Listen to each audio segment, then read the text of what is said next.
Hello friends, ये आपकी आज हिस्ट्री की क्लास है जो कि नीति निदेशक तत्व एवं पंचायती राज से रिलेटेड है। सारे क्वेश्चंस हम आपको इसी से रिलेटेड देंगे। और ये शिक्षक भर्ती के लिए आपके लिए ये सही होगा अगर आप इसे अच्छे से पढ़ेंगे और जो है इसको समझ के पढ़ेंगे। आप चाहे नोट्स भी बना सकते हैं, वीडियो देख के नोट्स भी अपने हिसाब से बना सकते हैं, या फिर आप इसके वीडियो के साथ साथ नोट्स बना सकते हैं।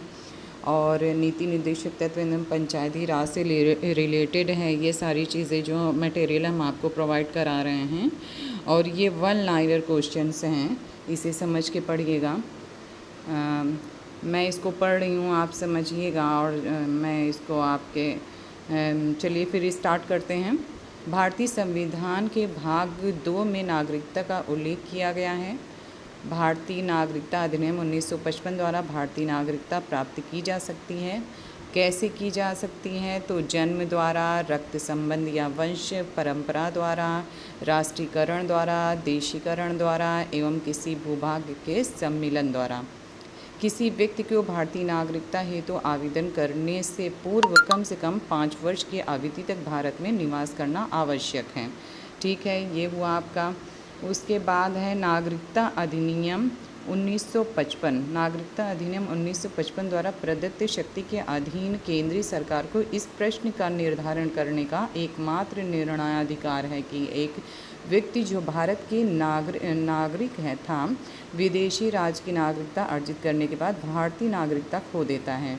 ठीक है, उसके बाद है आपका नागरिकता के बारे में विधि बनाने की संपूर्ण शक्ति संसद में होती है। भारतीय संविधान के भाग 3 में मूल अधिकार, भाग 4 में राज्य के नीति निदेशक तत्व हैं तथा भाग 4 का में मूल कर्तव्य का उल्लेख किया गया है। यह आपके राजनीतिक उससे सिविक से रिलेटेड है, यानी कि पॉलिटिकल साइंस से रिलेटेड है।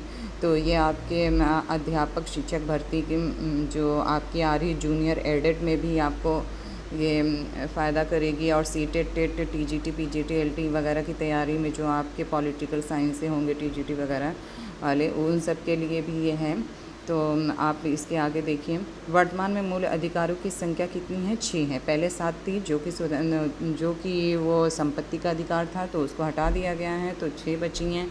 ठीक है, उसके बाद है मूल भारतीय संविधान में मौलिक अधिकारों की संख्या 7 थी, जो हम पहले बता चुके हैं आपको। 44वें संविधान संशोधन 1978 के द्वारा अनुच्छेद 31 तथा अनुच्छेद 19 के खंड फर्स्ट के उपखंड 4 में उल्लिखित संपत्ति के अधिकार को मौलिक अधिकार की सूची से हटा दिया गया, जो कि पहले हम आपको बता चुके हैं अभी।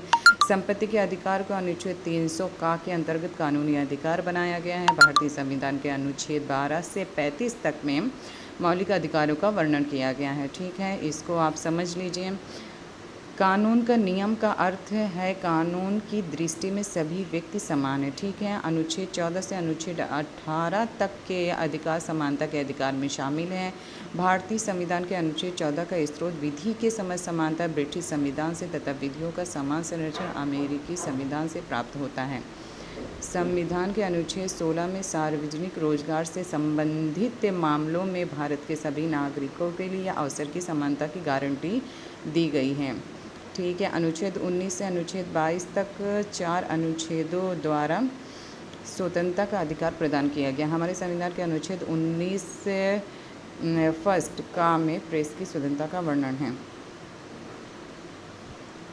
ठीक है, तो आप इस वीडियो को अच्छे से देख लीजिएगा, समझ लीजिएगा। पॉलिटी से रिलेटेड है और 1 लाइनर क्वेश्चन है जो आपको शिक्षक भर्ती की तैयारी करने वाले स्टूडेंट्स के लिए है। अच्छे से समझकर नोट्स बना सकते हैं और याद कर सकते हैं।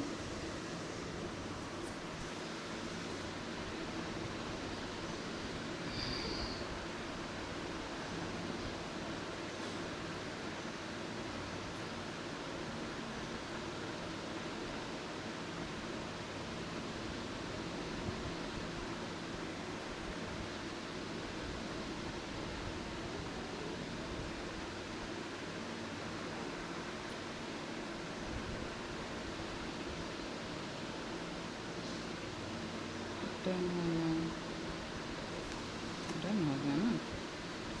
थी, बट डन करूँगी।